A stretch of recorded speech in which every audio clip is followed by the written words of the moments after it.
In today's lesson, we're going to be looking at two really interesting parts of English language and English speaking that native speakers use without error, of course, all the time. So it's very important that we understand what these things are and how we can use them as well to get shortcuts to improve our overall fluency.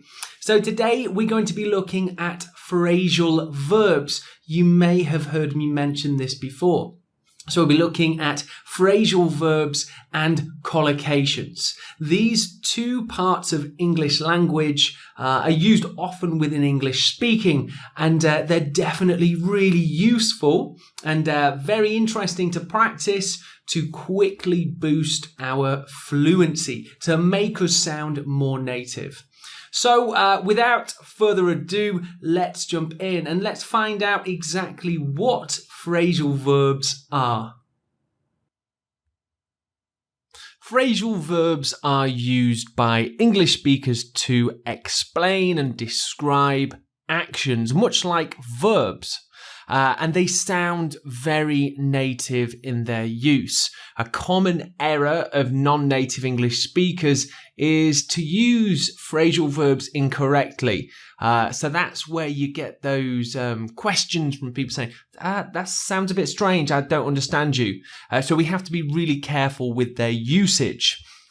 So how do we make phrasal verbs? Well, as I'm sure you're thinking, verb plus a particle, whatever that may be. Now, don't let that put you off because it's either generally an adverb or a preposition.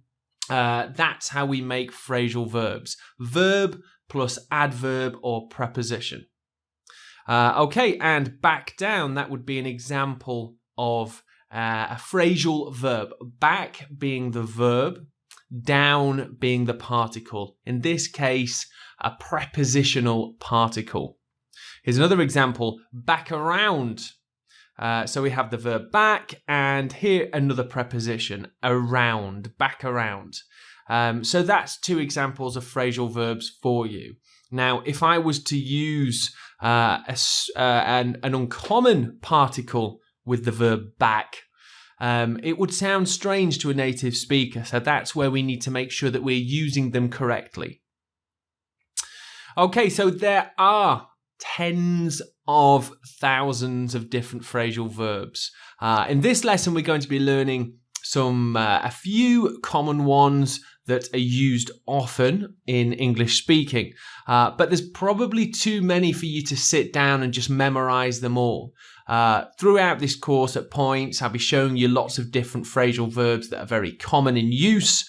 But also, just make sure when you're listening, reading, anything in English, that if you see a phrasal verb, take note of it, recognize it, identify it, and maybe you could write it down and try using it in your own language and speaking too. So one thing to be careful of is sometimes phrasal verbs can have more than one meaning. And that just means that it is worth understanding when you learn a phrasal verb that it can also have another meaning. So you have to be really careful with their usage. So check out actually has a few meanings, and I've only given 3. So check out can mean pay for your shopping. This could be online or in a store.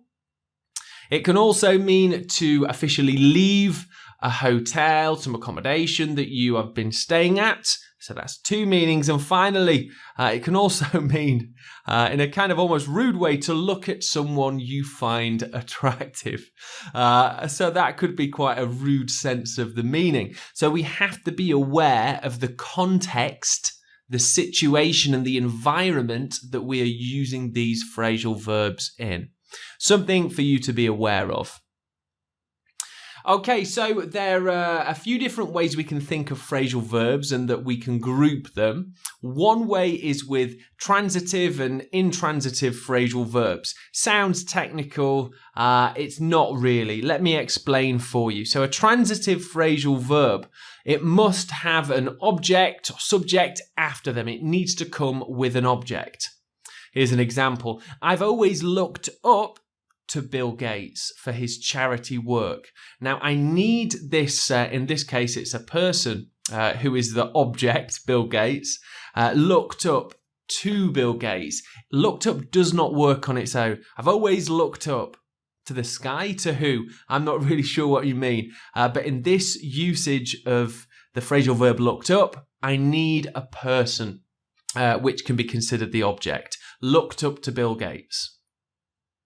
Hello there, I'm looking for a new smart TV, please. So the phrasal verb looking for needs to go with something. It doesn't work on its own. And intransitive phrasal verbs. So these cannot have an object after them. They can work alone. She's really grown up. I'm very proud of her. In all honesty, it was a terrible breakup. So there we can see they really do just work on their own. They don't need any extra information with them. Although we are using, in some respects, an adverb really to give it more information. In the second example, terrible, we've got this adjective to describe it there, but it doesn't need an object with it. Okay, so there's another way that we can separate and group phrasal verbs, and that is separable versus inseparable. Separable versus inseparable phrasal verbs. And it's really as easy as it sounds, to be honest. Separable phrasal verbs can have extra words in the middle, so we can split up our two words within a phrasal verb and add information in the middle. Hey, give my phone back to me. In red, we have the phrasal verb give back, and we have some extra information in the middle. A really interesting use of a phrasal verb. Hey, give my phone back to me. I'm just going to cut the square outline out first. Again, in red, the phrasal verb. In green, our extra bit of information. As I'm sure you can guess, inseparable means phrasal verbs that can't be split up. They can't have phrases in the middle. I really need to face up to my problems now. Please look after my pet goldfish whilst I'm away. Okay, so just a couple of different ways of grouping phrasal verbs, useful in terms of just having a bigger understanding of what phrasal verbs actually are. And again, very native in their usage. Okay, so we're going to be looking at 15 really common phrasal verbs. And here is our table with these really useful phrasal verbs. Again, I'm just giving you a bit of a snapshot. It's very difficult to learn all of the phrasal verbs, but it's definitely useful to know a few and practice using them too. Okay, so work out. I usually work out 2 or 3 times a week. Work out, that means to go to the gym. It's also worth me saying that sometimes phrasal verbs look like they have different meanings. Work out. It almost sounds like something to do with maybe the office or your job. It's completely different. It's all about exercise, work out. We can say that sometimes phrasal verbs have idiomatic or hidden meanings, much like idioms. Work out. Wake up. What time do you wake up on the weekend? Not so much of a hidden meaning there. Turn down.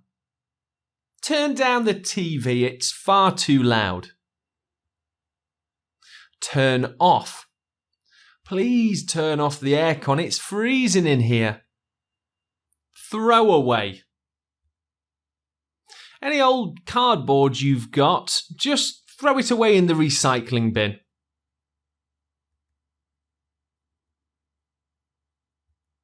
Put on.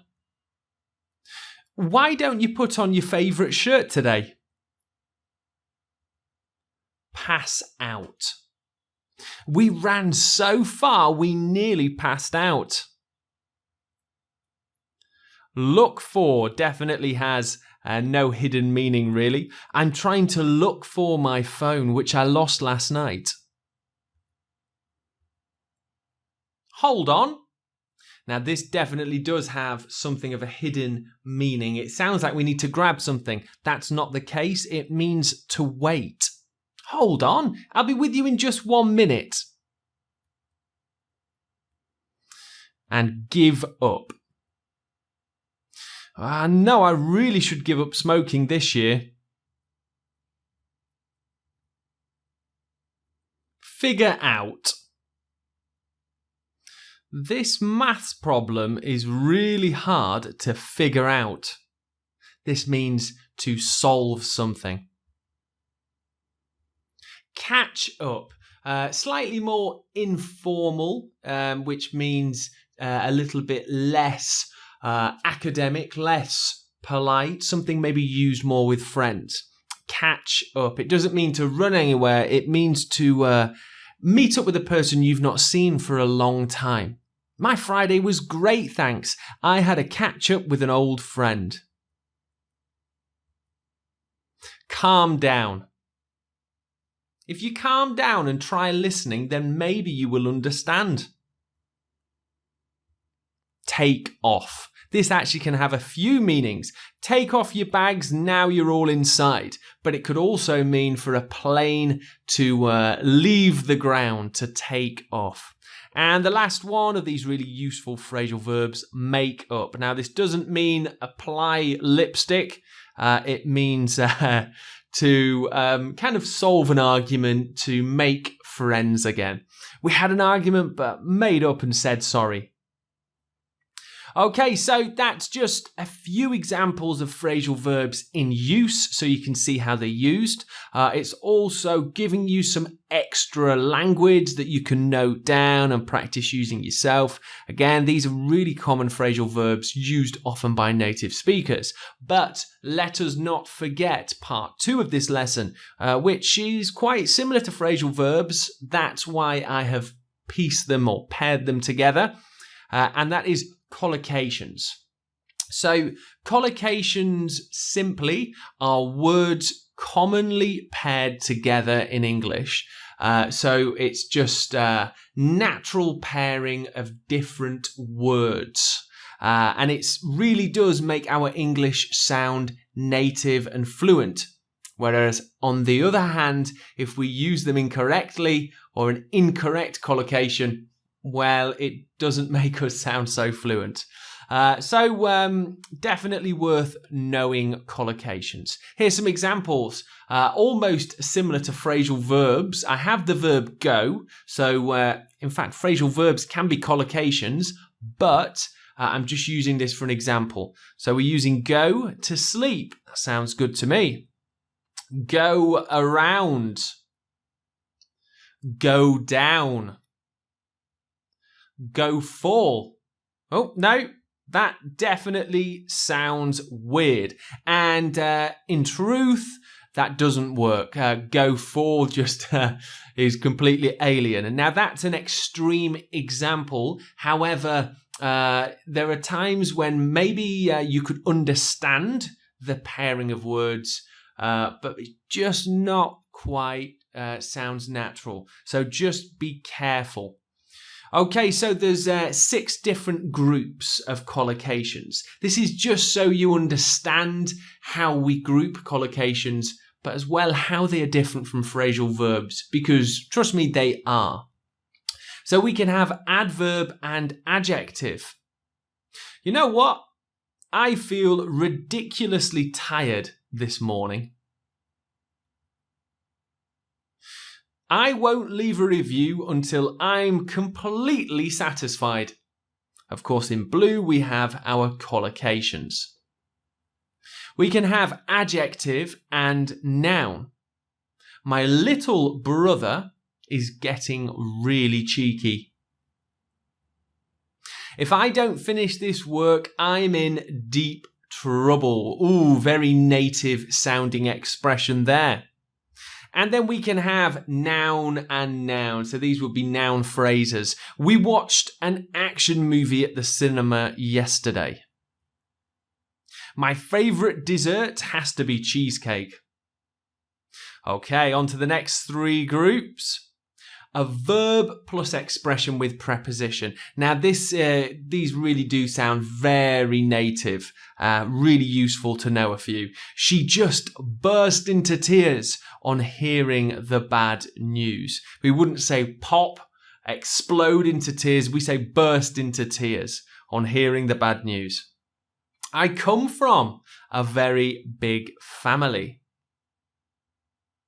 We can have verb and nouns. If possible, I want to study overseas. This is more of a phrasal verb type expression.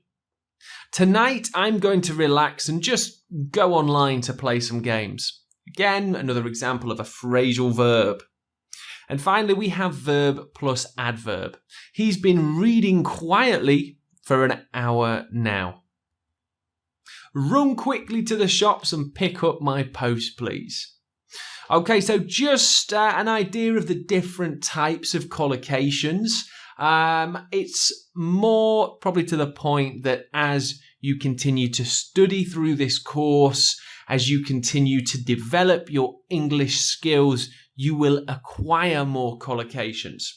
Reading, of course, is really important for that. But I'll be showing you loads of collocations throughout the entire course. So there's that to look forward to as well. Okay, so it's time for our animated part of the lesson all around phrasal verbs and collocations.